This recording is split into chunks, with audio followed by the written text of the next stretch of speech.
Hello everyone. आज आप सभी का इस शोध यात्रा की व्याख्यान श्रृंखला में स्वागत है। आज हम लोग डिस्कस करने जा रहे हैं टाइप्स ऑफ रिसर्च मेथड्स के प्रकार, और वो भी किस आधार पर। यहाँ पर जो आधार होगा वो होगा on the basis of characteristics, विशेषताओं के आधार पर हम मोटे मोटे तौर पे जो शोध विधियां हैं उनको तीन भागों में बांट सकते हैं। प्रथम प्रकार होता है nature, type of data and information. जो भी आपके पास आंकड़े आ रहे हैं, उस आंकड़े या जो डेटा है उसकी प्रकृति क्या है, क्या वो अंकों के रूप में है या फिर वो जानकारियों के रूप में है। इस आधार पर हम उनको दो भागों में, रिसर्च विधि को दो भागों में बांट सकते हैं मोटे मोटे तौर पे। पहला प्रकार होता है क्वांटिटेटिव रिसर्च, जिसको आप कह सकते हैं संख्यात्मक या मात्रात्मक शोध। दूसरा प्रकार होता है क्वालिटेटिव रिसर्च, गुणात्मक शोध। जैसा कि नाम से पता पड़ रहा है, क्वांटिटेटिव रिसर्च किससे रिलेटेड है? किसी सीधे जब हमारे पास प्रदत्त नंबर में होते हैं, संख्या में होते हैं, नंबर डेटा जब आपके पास होता है तो वो हो जाता है क्वांटिटेटिव रिसर्च। परंतु जब आपके पास आंकड़े केवल जानकारियों के रूप में होते हैं तब वो हो जाता है गुणात्मक शोध होगा। ठीक है, वहां पर अब मैं आपको एक उदाहरण देती हूँ। जैसे कि आप क्वांटिटेटिव रिसर्च करना चाह रहे हैं, संख्यात्मक शोध, effect of intelligence on creativity. यहां पर आप इंटेलिजेंस के मापन के लिए एक टूल इस्तेमाल किया और उस आधार पर आपके पास कुछ आंकड़े आए, नंबर्स आए।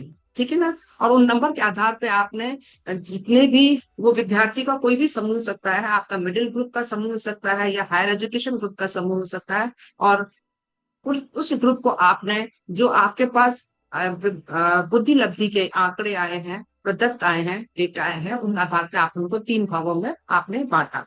ठीक है, उच्च बुद्धि वाले, औसत बुद्धि वाले और निम्न बुद्धि वाले। फिर आपने इन्हीं बच्चों के ऊपर फिर आपने क्या लगाया? सृजनशीलता का आपने परीक्षण लगाया, टेस्ट अप्लाई किया, और उस टेस्ट का जब आपने मापन किया तो अलग अलग इंडिकेटर्स में, सृजनशीलता के अलग अलग प्रकारों में आपको अलग अलग आंकड़े प्राप्त हुए। तो आपके पास जो आंकड़े एकत्रित हो रहे हैं वो कैसे आ रहे हैं? आपके पास नंबर डेटा, संख्या में आपके पास आंकड़े आ रहे हैं। वहां पर आपको क्या लगाना पड़ेगी? आपको सांख्यिकी लगानी पड़ेगी, है ना? आप वहां पर उसका मीन, स्टैंडर्ड डेविएशन, और अगर आप वहां पर इफेक्ट देख रहे हैं तो आप वहां पर एनोवा लगा सकते हैं या टी टेस्ट या सीआर लगा सकते हैं। ठीक है ना? परंतु उसके जिस जस्ट विपरीत आपके जब पास प्रदत्त कैसे हैं, आपके पास प्रदत्त सिर्फ जानकारियों के रूप में, इंफॉर्मेशन के रूप में है। जैसे उदाहरण के लिए आप करना चाह रहे हैं रिसर्च करना चाह रहे हैं, मान लीजिए गांधी जी के आप शैक्षिक दर्शन को देखना चाह रहे हैं, है ना?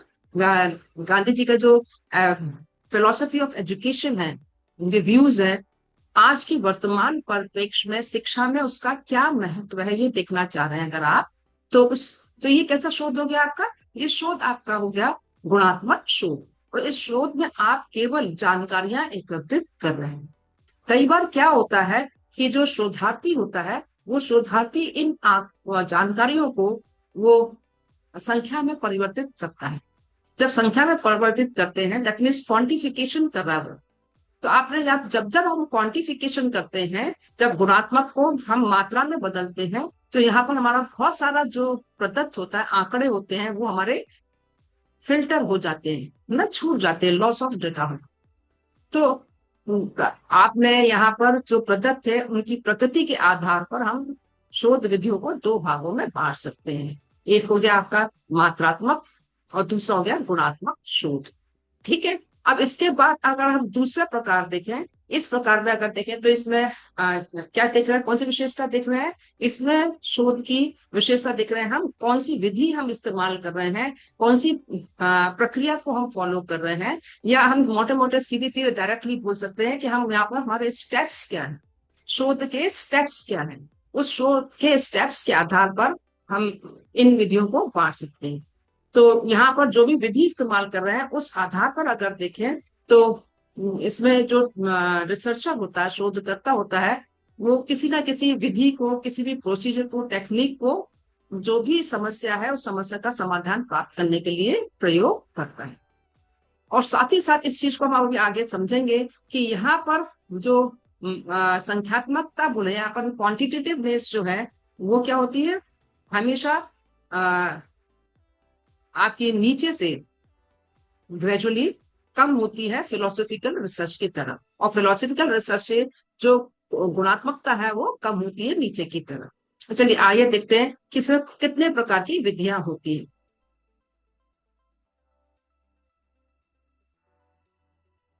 पहला प्रकार है इसमें फिलोसॉफिकल रिसर्च, दार्शनिक शोध। दार्शनिक शोध की जो मेथड है, या हम कहते हैं जो प्रक्रिया है या स्टेप्स हैं, वो दूसरी विधियों से बिल्कुल अलग होते हैं। ये पूरी तरह से गुणात्मक शोध होती है। ठीक है, इसमें से हमारे पास जानकारियां एकत्रित होती हैं और शोधकर्ता उन जानकारियों का बहुत गहनता से अध्ययन करता है और उसका फिर अर्थ निकालकर हमको निष्कर्ष के रूप में कुछ निचोड़ देता है। तो हम यहाँ पे कह सकते हैं कि इस प्रकार की जो शोध होती है वो किससे रिलेटेड होती है, ये विजन से रिलेटेड होती है, हमें आगे की चीज दिखाती है।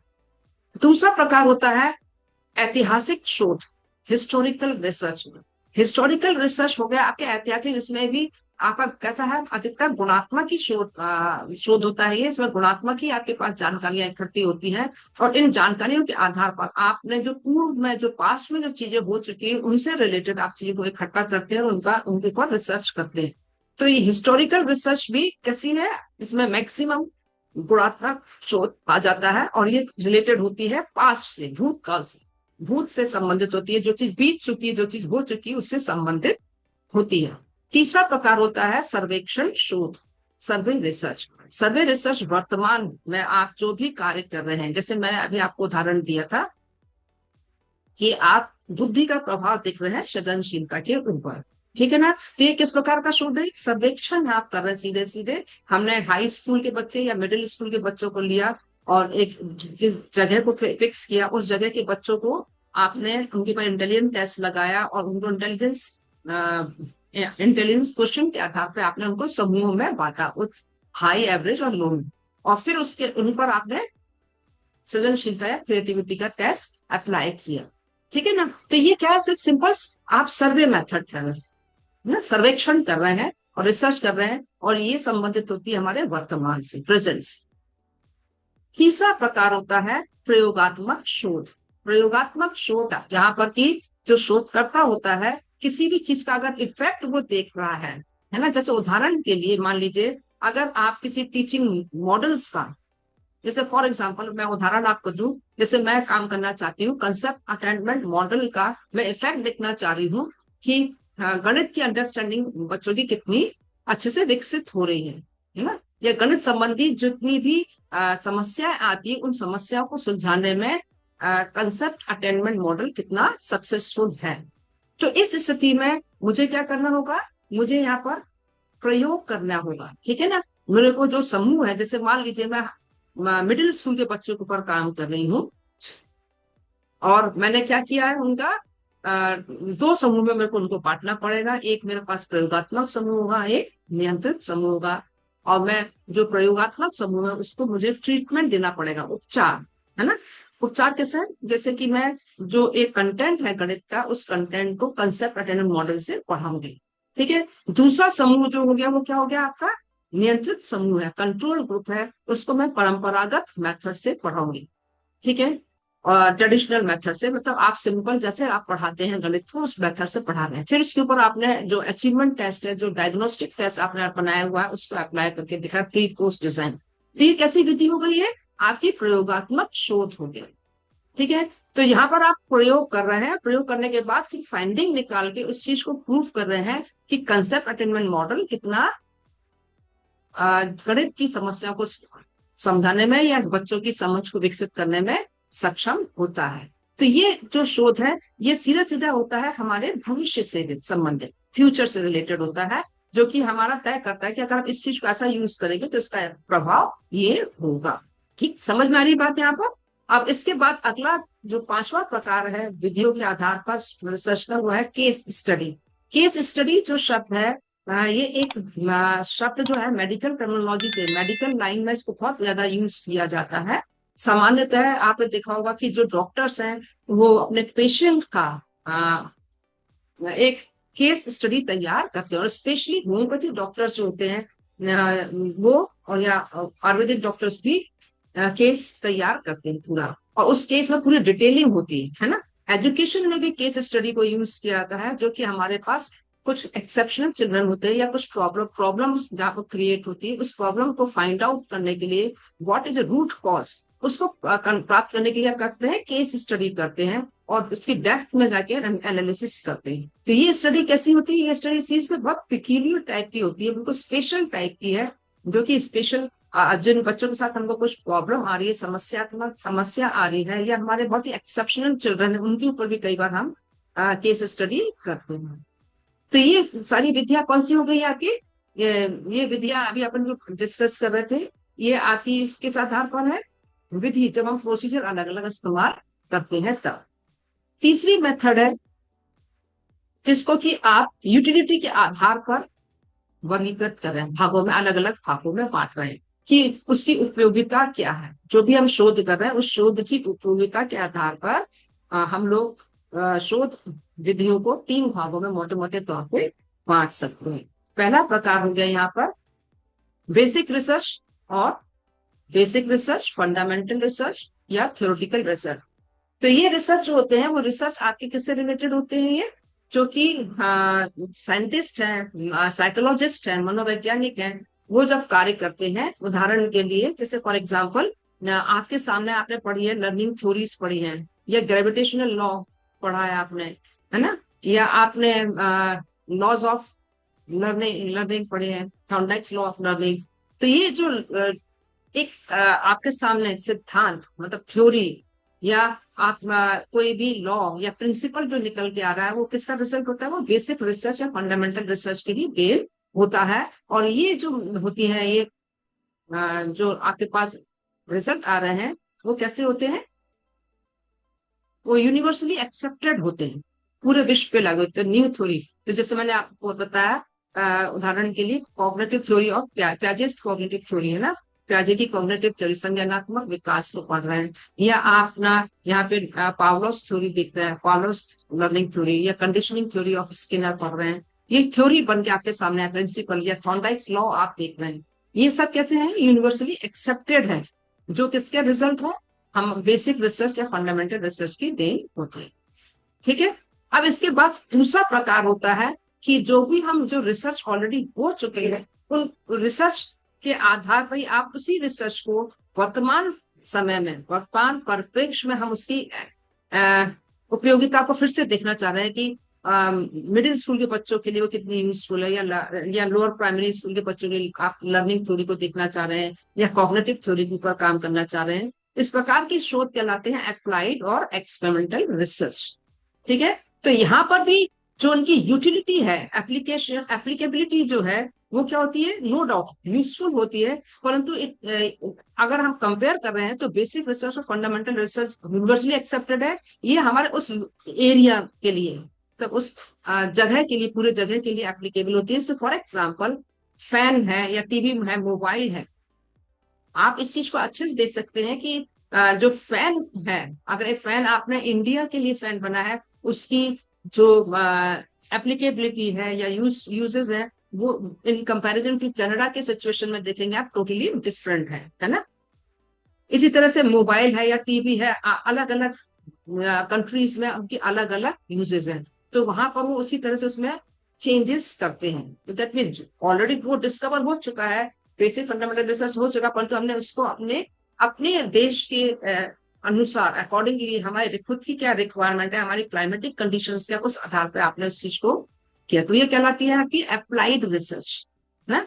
तो यहाँ पे डिग्री ऑफ यूटिलिटी और एप्लीकेबिलिटी क्या होती है, it is limited in comparison to basic और फंडामेंटल रिसर्च। तीसरी प्रकार की रिसर्च होती है एक्शन रिसर्च।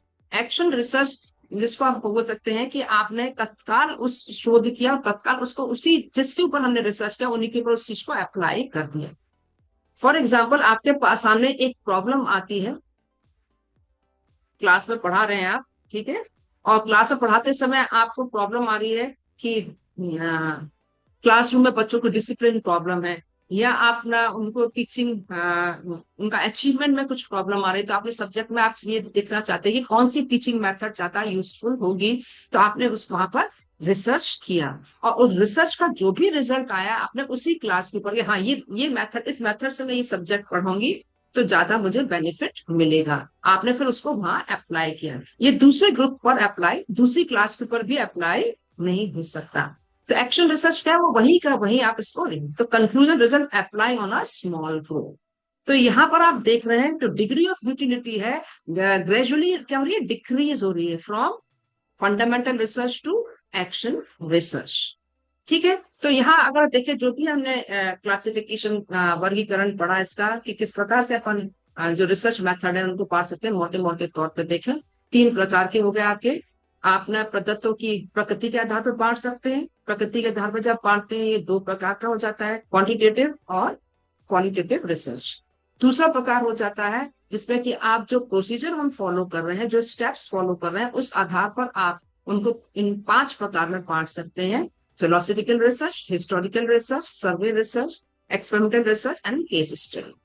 फिर इसके बाद यूटिलिटी को अगर आधार पे आप इसको मोटे मोटे तौर पे 3 भागों में आप बांट सकते हैं: basic and fundamental research, applied और एक्सपेरिमेंटल रिसर्च, और एक्शन रिसर्च।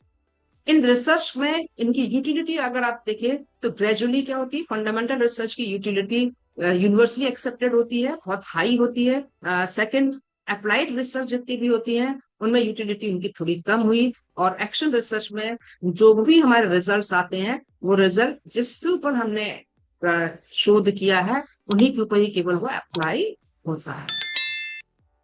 Thank you.